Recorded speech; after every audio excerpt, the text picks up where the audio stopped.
Lors de la guerre de Troie dont Homère fait le récit dans l'Iliade, le Troyen Énée défend courageusement sa ville contre les Grecs. Mais Troie est prise. Énée s'enfuit alors avec les Troyens survivants, soutenant son père et tenant son fils Iulascagne. Mais il est forcé d'abandonner sa femme Créus qui périt dans l'incendie. Il fait une brève halte en Thrace, mais gagne très rapidement Délos pour consulter l'oracle d'Apollon sur son destin. C'est là qu'il apprend qu'il doit se mettre à la recherche de la terre de ses ancêtres.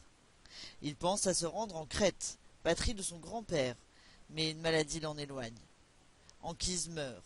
Énée erre en Méditerranée, le long des côtes de la Grèce et de la Grande Grèce, où il affronte les Harpies. Puis il parvient en Sicile, où il affronte Charybde des Scylla, puis le Cyclope. Il finit par aborder à Carthage, dont il s'éprend de la reine Didon, veuve depuis peu. Mais le devoir l'appelle. Il abandonne Didon qui, folle de douleur, se jette vivante dans un bûcher.